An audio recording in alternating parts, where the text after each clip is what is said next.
Página 24 a 32. La sociedad del cansancio, por Byung-Chul Han. 2.0. Más allá de la sociedad disciplinaria. La sociedad disciplinaria de Foucault, que consta de hospitales, psiquiátricos, cárceles, cuarteles y fábricas, ya no se corresponde con la sociedad de hoy en día. En su lugar se ha establecido desde hace tiempo otra completamente diferente, a saber, una sociedad de gimnasios, torres de oficinas, bancos, aviones, grandes centros comerciales y laboratorios genéticos.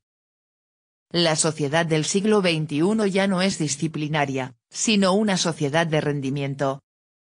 Tampoco sus habitantes se llaman ya sujetos de obediencia, sino sujetos de rendimiento. Estos sujetos son emprendedores de sí mismos. Aquellos muros de las instituciones disciplinarias, que delimitan el espacio entre lo normal y lo anormal, tienen un efecto arcaico. El análisis de Foucault sobre el poder no es capaz de describir los cambios psíquicos y topológicos que han surgido con la transformación de la sociedad disciplinaria en la de rendimiento. Tampoco el término frecuente sociedad de control hace justicia a esa transformación. Aún contiene demasiada negatividad. La sociedad disciplinaria es una sociedad de la negatividad. La define la negatividad de la prohibición. El verbo modal negativo que la caracteriza es el no poder 10, ni dürfen. Incluso al deber, sollen, le es inherente una negatividad, la de la obligación. La sociedad de rendimiento se desprende progresivamente de la negatividad. Justo la creciente desregularización acaba con ella. La sociedad de rendimiento se caracteriza por el verbo modal positivo poder, können, sin límites. Su plural afirmativo y colectivo yes, we can expresa precisamente su carácter de positividad. Los proyectos, las iniciativas y la motivación reemplazan la prohibición, el mandato y la ley. A la sociedad disciplinaria todavía la rige el no. Su negatividad genera locos y criminales. La sociedad de rendimiento, por el contrario, produce depresivos y fracasados. El cambio de paradigma de una sociedad disciplinaria a una sociedad de rendimiento denota una continuidad en un nivel determinado. Según parece, al inconsciente social le es inherente el afán de maximizar la producción. A partir de cierto punto de productividad, la técnica disciplinaria, es decir, el esquema negativo de la prohibición, alcanza de pronto su límite.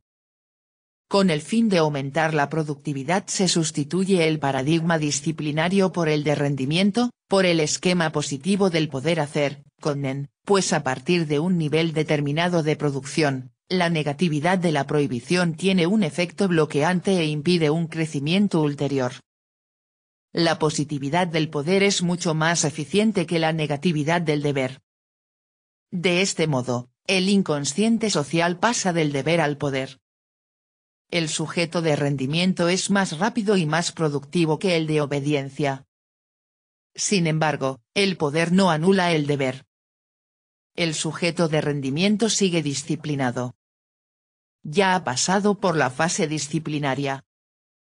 El poder eleva el nivel de productividad obtenida por la técnica disciplinaria, esto es, por el imperativo del deber. En relación con el incremento de productividad no se da ninguna ruptura entre el deber y el poder, sino una continuidad.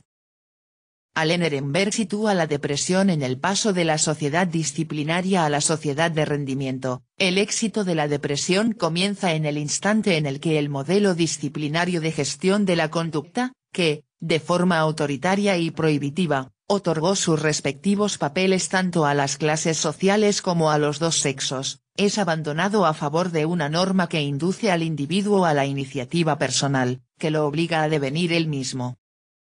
El deprimido no está a la altura, está cansado del esfuerzo de devenir él mismo. De manera discutible, Alain Ehrenberg aborda la depresión solo desde la perspectiva de la economía del sí mismo, Selbst. Según él, el imperativo social de pertenecerse solo a sí mismo causa depresiones.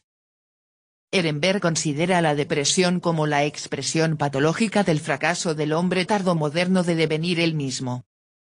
Pero también la carencia de vínculos, propia de la progresiva fragmentación y atomización social, conduce a la depresión. Sin embargo, Ehrenberg no plantea este aspecto de la depresión, es más, pasa por alto asimismo la violencia sistémica inherente a la sociedad de rendimiento, que da origen a infartos psíquicos. Lo que provoca la depresión por agotamiento no es el imperativo de pertenecer solo a sí mismo, sino la presión por el rendimiento.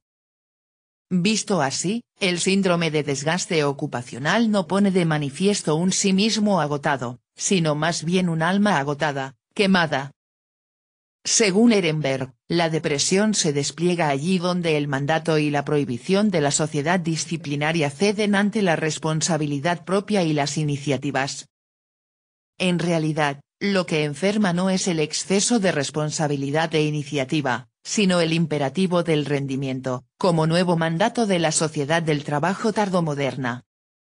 Allen Ehrenberg equipara de manera equívoca el tipo de ser humano contemporáneo con el hombre soberano de Nietzsche, el individuo soberano, semejante a sí mismo, cuya venida anunciaba Nietzsche, está a punto de convertirse en una realidad de masa, nada hay por encima de él que pueda indicarle quién debe ser, porque se considera el único dueño de sí mismo. Precisamente Nietzsche diría que aquel tipo de ser humano que está a punto de convertirse en una realidad de masa ya no es ningún superhombre soberano, sino el último hombre que tan solo trabaja. Al nuevo tipo de hombre, indefenso y desprotegido frente al exceso de positividad, le falta toda soberanía. El hombre depresivo es aquel animal laborans que se explota a sí mismo, a saber, voluntariamente, sin coacción externa. Él es, al mismo tiempo, verdugo y víctima. El sí mismo en sentido empático es todavía una categoría inmunológica.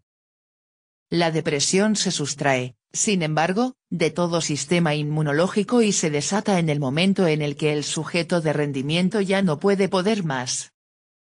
Al principio, la depresión consiste en un cansancio del crear y del poder hacer. El lamento del individuo depresivo, nada es posible, solamente puede manifestarse dentro de una sociedad que cree que nada es imposible. No poder más conduce a un destructivo reproche de sí mismo y a la autoagresión. El sujeto de rendimiento se encuentra en guerra consigo mismo y el depresivo es el inválido de esta guerra interiorizada. La depresión es la enfermedad de una sociedad que sufre bajo el exceso de positividad. Refleja aquella humanidad que dirige la guerra contra sí misma.